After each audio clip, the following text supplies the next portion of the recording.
the furthest limits of ignorance is not reached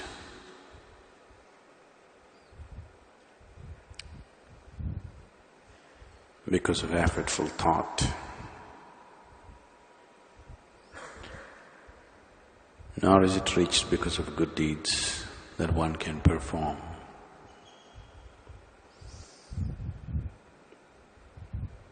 But only because of the mindless ecstasy that is set forth because of a vibrant One.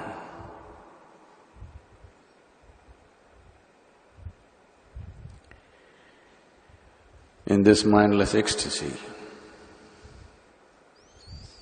it takes you to the very boundaries of your ignorance. At the same time, it also reveals the bond that keeps you as a limited self.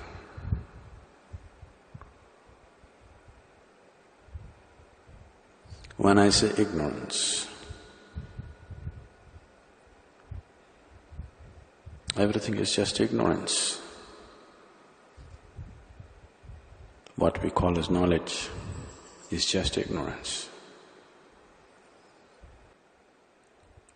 One can just move from one level of ignorance to another till he becomes willing enough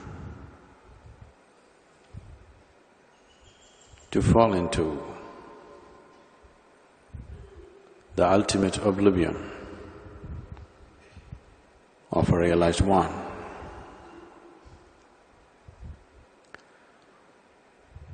Ignorance means different things to different people.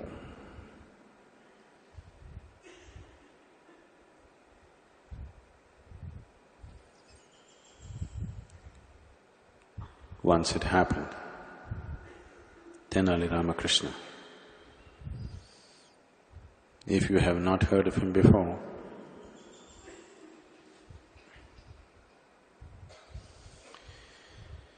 he was a very humorous bard in the court of a South Indian king who built a huge empire in this part of the world. Because he came from a village, Tenali, and his name was Ramakrishna, then generally he was known as Tenali Rama. Some time ago I met someone in Florida who came from the village Tenali, but he did not know that Ramakrishna came from Tenali. That would be a great insult for him, because Tenali Rama strived very hard to become the most humorous known poet of those days. So on a certain day, he was sitting in a group of people and discussing some philosophical matters. But there was one man who was just outside the circle who went on making irrelevant comments. After some time, he couldn't take it anymore. He said, "You are a fool, you are a good for nothing, and you are nothing." That man was stung by the insult. He said, "How can you say I am nothing?"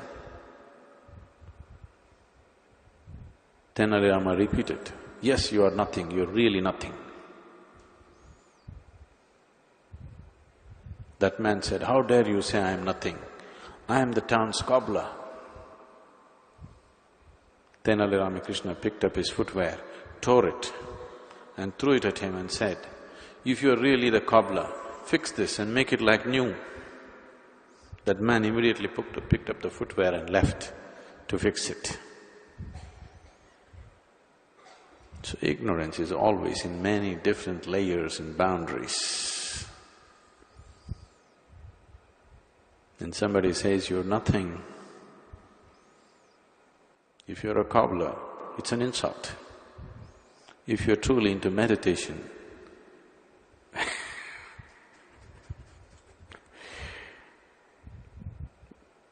that would be the truth for you.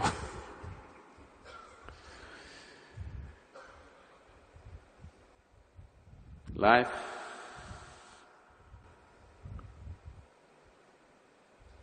continues to be a mystery.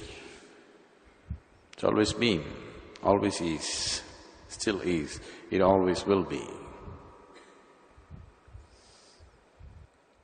At different times, we have thought different things are mysterious. The borders of our ignorance may be enhanced over a period of time. These millions of years of human evolution on this planet, definitely our brains have grown, become more capable of intellectual processing and perception. With all this evolution, life has become only more mysterious, not less mysterious.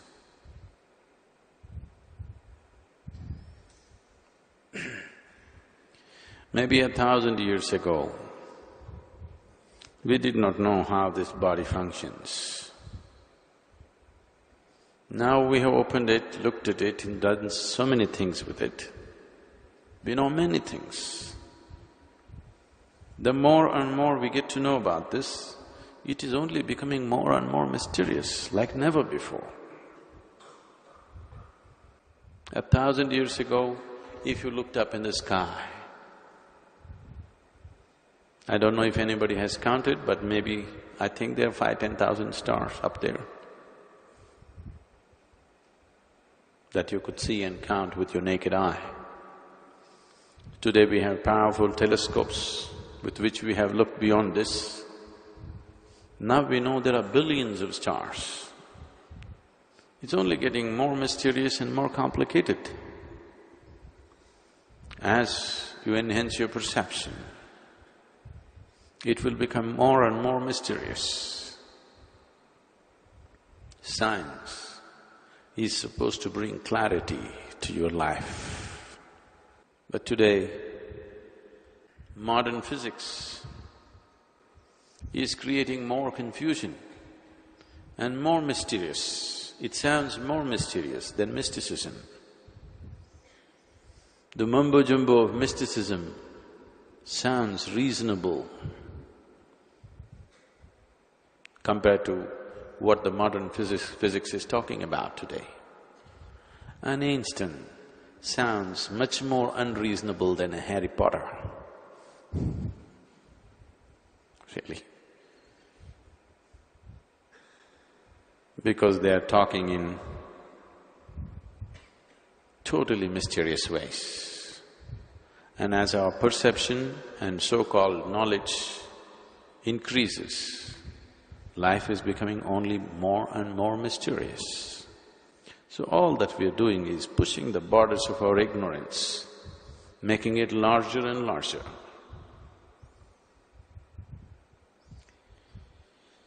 It is different things for different people. Here, for example, if you close your eyes, for some people it's just darkness. For some people it's light. For some, it's a nightmare. For some, they're becoming sweetly ecstatic. For some, their energies are on chili powder. For some, they're just hurtling through with their eyeballs rolled up, they don't know where, into a bottomless pit. So, the mystery endures and will continue to. Today, modern science is saying this is an ever-expanding universe. If it's ever-expanding into what? If you have to expand, you need some space to expand. If it's ever expanding, where is it going to expand? What is it going to expand into? So it is a continuous mystery. Unless you become an absolute void by yourself, you don't know the depth of your ignorance. So enlightenment is not a knowing. Enlightenment is touching a borderless ignorance. Everybody's ignorance has a border. An enlightened being's ignorance is borderless, it's boundless.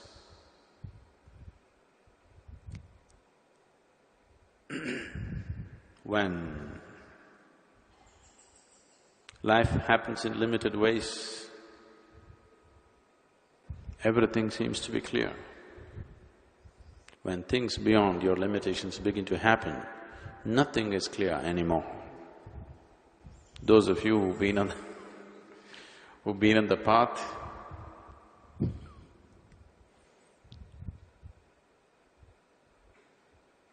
a path, the word path is a deception because a path is supposed to take you somewhere, but you're only getting more and more lost. Yes.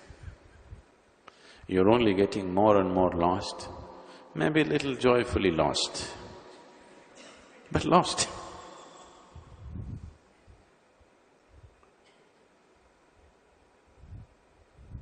If you get completely lost, and when you see there's no hope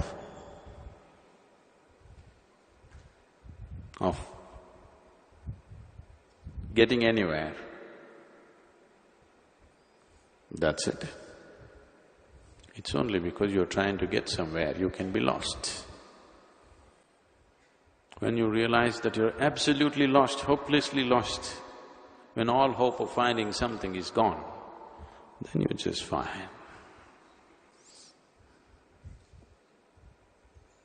So, if your ignorance crosses all boundaries, when you become utterly ignorant means you have become empty. Emptiness is ignorance.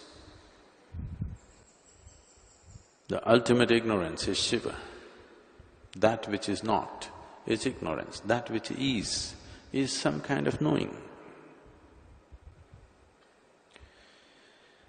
So, as long as one is in pursuit of something or the other, it's an endless process.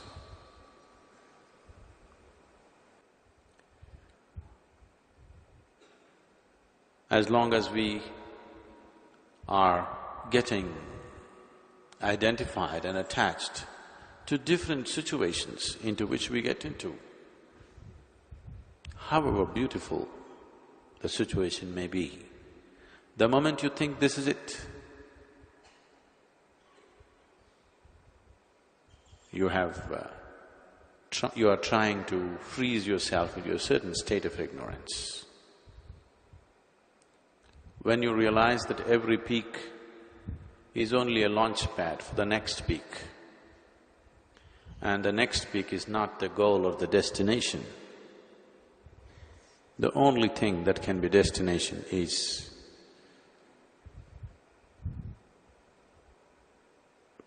an ultimate oblivion. That sounds very negative and uninspiring for anybody. Absolutely uninspiring. Not a destination that anybody would want to seek. People would like to go to heaven.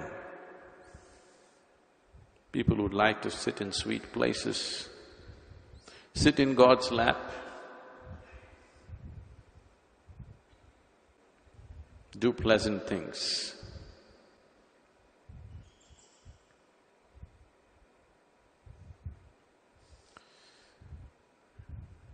If life gets too sweet, you may die a diabetic.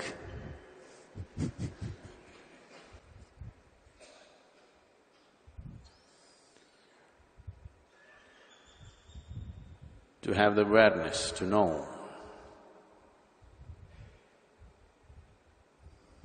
that we are only moving from one form of ignorance to another.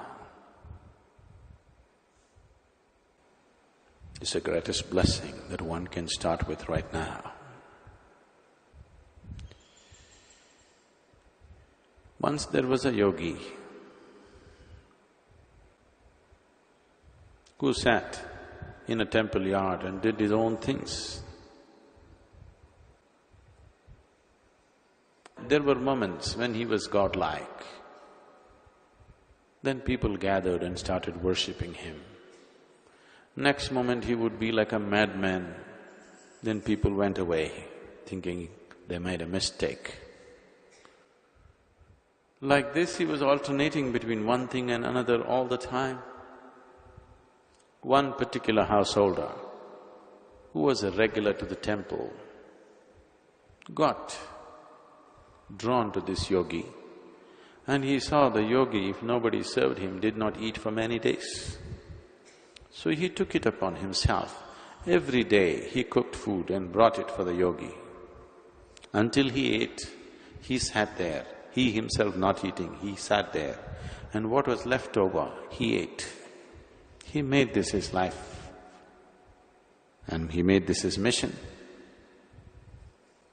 The yogi sometimes ate in the morning, sometimes ate in the afternoon, sometimes in the evening, sometimes the next morning. You never know when he eats. But this man dedicated himself to this one task, cooking food, bringing it for him. Till he eats, he doesn't eat. He waited and waited. This went on for some time, a few years. Then one day, yogi took a certain fondness to this man, and one day he said, "You don't bother. Today, from tomorrow, I will come to your house.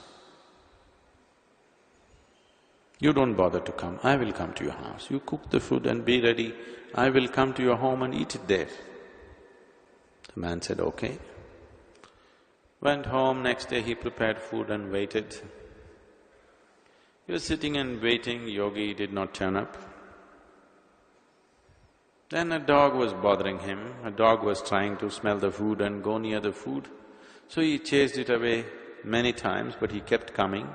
So he took a stick and gave a nice beating to the dog.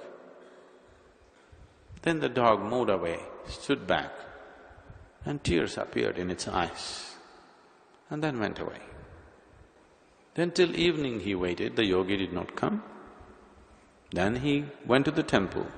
The yogi was just sitting there, tears were flowing in his eyes. The man was disturbed, he said, "You said you will come home, and I waited and waited, and why the tears? You said you will come, that's why I waited, otherwise I would have come." The yogi said, "I came many times to your house. To be exact, 12 times I tried to enter your house. You abused me, you chased me, then you beat me up. So here I am." Then the man realized that dog actually tried to enter the house 12 times. So a master need not always come in the form